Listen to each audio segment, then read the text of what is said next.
30절부터 40절까지를 본문으로 소중히 여기자라는 제목으로 잠시 하나님 말씀을 나누고자 합니다. 우리 제목을 한번 따라해 보실까요? 소중히 여기자. 소중히 여기자. 네, 여러분들은 무엇을 소중히 여기십니까?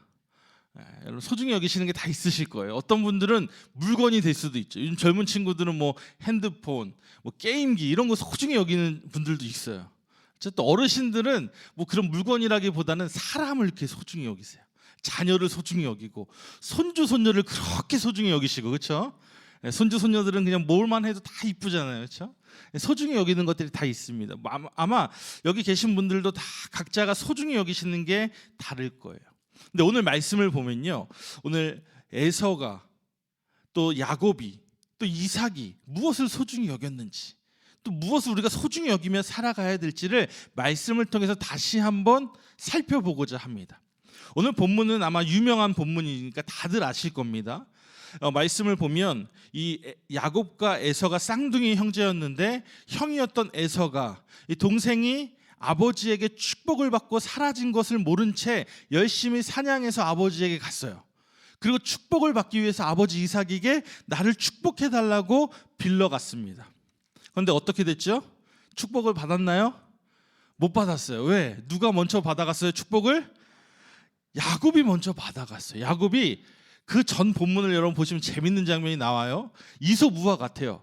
형인 척 하려고 동물을 잡아서 동물의 가죽을 입고, 왜냐하면 형은 털 복숭이였는데 야곱은 털이 없으니까 아버지 이삭이 눈이 멀어서 보고서 판단할 수 없으니까 만져서 이제 이게 에서인지 야곱인지 알아야 되는데, 이삭은 털이 없고 에서는 털이 많은 사람이었는데 이 아버지가 혹시라도 만졌을 때 야곱인 게 티나면 안 되니까 다른 가죽을 잡아서 가죽의 옷을 입고 들어갔어요. 그래서 이삭을 속여요.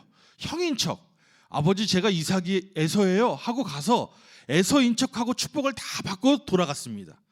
그리고 나서 한 박자 늦게 지금 에서가 아버지 이삭에게 간 거예요. 축복해달라고. 이 사실을 나중에 깨닫게 됐습니다. 여러분, 에서의 입장에서 우리가 한번 생각해 볼까요? 축복을 받기 위해서 열심히 사냥해서 아버지가 좋아하는 음식을 만들어서 들어갔어요. 그런데 아버지가 하는 말이 너를 축복할 수 없다라는 겁니다. 여러분 기분이 어떨까요? 좋을까요? 아, 그래, 동생이 축복받았으니까 됐지 뭐. 그래, 내가 동생에게 양보한다. 이렇게 기분이 좋을까요? 아, 그쵸. 아니죠. 축복을 누가 받아야 되는데? 내가 받아야 되는데 내 축복을 누가 지금 가져간 거예요? 동생이 가져간 거예요. 동생이. 얼마나 기분이 나쁩니까? 오늘 우리가 말씀을 나누지 않아도 에서의 마음은 우리가 심히 짐작할 수 있습니다. 분노했어요. 분노. 그냥 안 좋은 게 아니라 분노했어요. 시기 질투를 넘어서 분노하면서 그 마음에 이삭 동생 야곱이죠. 야곱을 죽이려는 마음을 먹게 되었습니다. 여러분, 오늘 우리가 모든 상황을 사실 알고 있지만 오늘 에서가 이 말씀을 통해서 사실은 분노하고 동생을 미워하고 시기하는 것이 아니라 사실은 자신의 잘못을 돌이켜 봐야 했어요. 오늘 본문만을 사실 보면 야곱이 잘못한 것 같잖아요. 야곱이 지금 아버지와 형을 속인 것 같잖아요. 그런데 사실은 우리가 다 알고 있다시피 누가 잘못한 거예요? 에서가 잘못했어요. 오늘 본문을 보십시오. 에서는 그 장자의 명분이 얼마나 소중한지를 사실은 깨닫지 못하고 있습니다. 오늘 본문에서 보면 에서가 아버지에게 그런 말을 해요. 야곱이 나를 속인 게 이번이 처음이 아니라는 거예요. 이번이 두 번째라고 말합니다. 두 번째래요. 두 번째. 이전에도 그럼 야곱이 에서를 속인 적이 있다라는 거죠. 언제였을까요? 팥죽 사건. 역시 말씀을 새벽에 나오시는 분들은 이렇게 말씀을 다 아시네요. 창세기 25장에 보면 이 소위 팥죽 사건으로 우리가 너무나 잘 알고 있는 본문이 나옵니다. 모르는 사람이 없을 정도로 유명한 이야기예요. 사냥을 하고 돌아왔던 에서가 너무 배가 고픈데 마침 동생이 주방에서 뭐 했어요? 팥죽을 쓰고 있었어요. 너무나 맛있게. 그래서 에서가 그 팥죽을 나에게 좀 줘라. 내가 좀 먹자. 너무 배고프다. 그랬더니 야곱이 뭐라고 말합니까? 이거 줄 테니까 그럼 장자의 명분 그걸 나 줘. 했어요. 그랬더니 야곱이 에서가 뭐라고 말합니까? 창세기 25장 32절에 이렇게 말씀해요. 에서가 이르되 내가 죽게 되었으니 이 장자의 명분이 내게 무엇이 유익하리요 말씀해요. 배고파 죽겠는데 장자의 명분, 눈에 보이지도 않는 거, 돈도 안 되는 거, 그게 뭐가 이렇게 중요해? 그래, 너 가져. 대신에 나 배고프니까 팥죽 먹을게 라고 했어요. 그러니까 팥죽과 그 장자의 명분을 바꿨어요.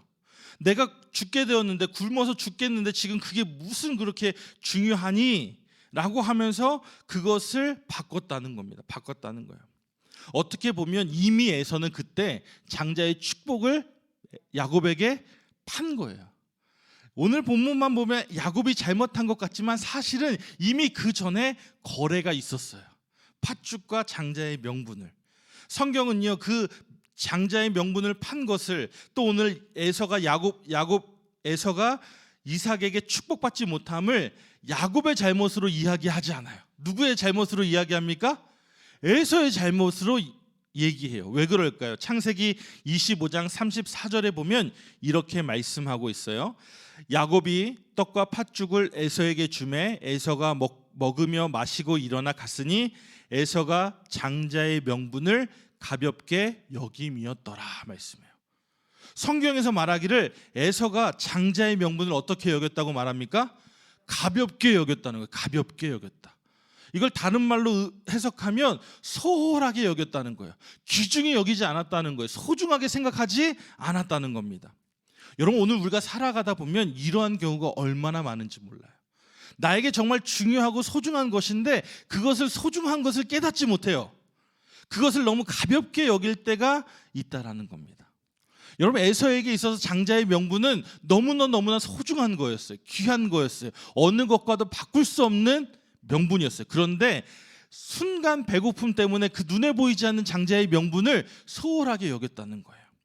여러분, 오늘 우리의 인생의 경우에서도 이런 것들이 너무나 많아요. 뒤늦게 소중함을 깨닫는 경우가 너무나 많아요. 오늘 보십시오. 에서는 장자의 그 권한을, 장자의 축복권을 너무나 가볍게 여겼어요. 소홀히 여겼습니다. 하나님께서 주신 그 축복의 권한을 너무나 가볍게 소홀히 여겼다는 거예요. 그런데 오늘 말씀을 보니까 나중에 후회하게 됩니다. 에서가 그것을 후회하면서 아버지 앞에서 눈물을 흘려가면서 나도 축복해달라고 매달립니다. 여러분, 후회하면 다시 일을 반복해서 돌이킬 수 있을까요? 후회한다고 지나간 버스가 다시 돌아옵니까? 없어요. 후회하면 늦은 거예요. 후회하기 전에 우리는 우리에게 있는 것을 소중한 것임을 깨달아야 할 줄로 믿습니다. 오늘 사실 하나님은요, 우리에게 많은 것을 주셨어요. 많은 은혜를 주셨어요. 그런데 우리는 그 하나님의 은혜와 축복을 모르고 지낼 때가 너무나 많아요. 하나님이 주신 그 은혜와 축복을 너무나 가볍게 소홀하게 여기는 경우가 너무나도 많다는 것입니다. 오늘 말씀을 보면서 에서가 미련하네, 에서가 바보네, 에서가 소중히 여기지 않았구나 만을 보시면 그냥 성경 읽고 끝난 거예요. 이 말씀을 통해서 나의 삶에 적용해야 될 줄로 믿습니다. 나는 과연 무엇을 소홀히 여기고 있었는지, 하나님이 나에게 주신 은혜가 얼마나 큰데 내가 그것을 모르고 가볍게 여기고 있지 않았는지, 오늘 말씀을 통해서 살펴보고 우리 안에 다시 한번 도전하는 시간이 되기를 소망합니다. 성경을 보면요, 사도 바울이라는 인물이 있습니다. 신약 성경 27권 중에 14권이나 쓴 아주 신약에서는 빼놓을 수 없는 인물, 그 사도 바울. 그런데 그 사도 바울은요, 얼마나 하나님의 은혜를 사모하고 하나님의 은혜를 감사로 받아들였는지 뭐라고 말하냐면 고린도후서 12장 7절부터 9절까지 보면 이렇게 사도 바울이 고백을 합니다. 여러 계시를 받은 것이 지극히 크므로 너무 자만하지 않게 하시려고 내 육체에 가시 곧 사탄의 사자를 주셨으니 이는 나를 쳐서 너무 자만하지 않게 하려 하심이라. 이것이 내게서 떠나가게 하기 위하여 내가 3번 주께 간구하였더니 나에게 이르시기를 내 은혜가 내게 족하도다. 이는 내 능력이 약한 데서 온전하여 짐이라 하신지라. 그러므로 도리어 크게 기뻐함으로 나의 여러 약한 것들에 대하여 자랑하리니 이는 그리스도의 능력이 내게 머물게 하려 함이라 라고 말씀해요. 오늘 사도 바울의 고백을 보면요, 사도 바울은 하나님께서 자신에게 주신 모든 것에 감사하며 은혜라고 고백하고 있어요. 심지어는 육체의 가시를. 이 육체의 가시에 대해서는 많은 분들이 이야기합니다. 누가 보면 어떤 분들은 육체에 간질이 있었을 것이다. 그가 어떤 육체의 질병을 갖고 있었는데 그것을 오늘 이 육체의 가시라고 표현했다라고 하는 분들도 있어요. 정확히 무엇인지 모르겠지만 어찌됐건 육체의 연약함이 사도 바울에겐 있었습니다. 그런데 사도 바울은 그 육체의 연약함, 그 육체의 아픔, 그것 모든 어려움들도 하나님의 은혜라고 고백하고 있는 거예요. 많은 분들은요, 이런 경우 어떻게 생각할까요? 아, 하나님이 나에게 왜 이런 아픔을 주셨지?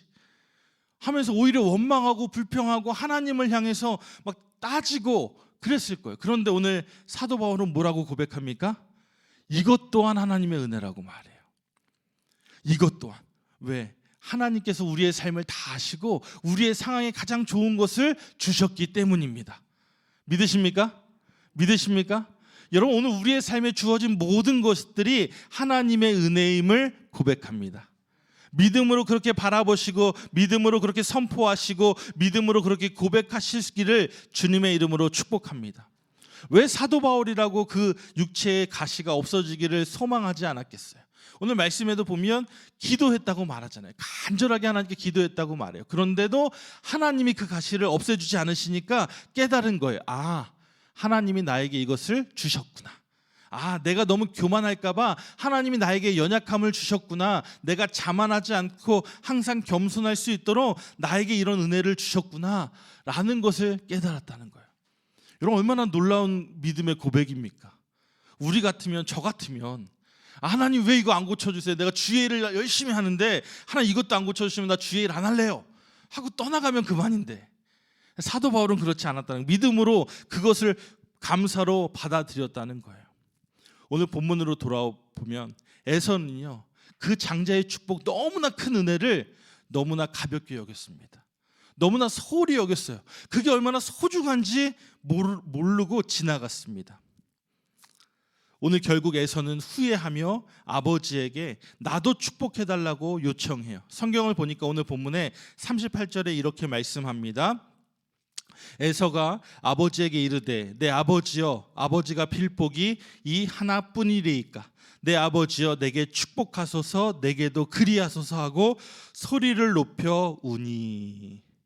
여러분, 다 큰 어른이 소리를 높여가면서 아버지한테 막 울면서 애원하는 거예요. 나도 축복해달라고, 나도 축복해달라고.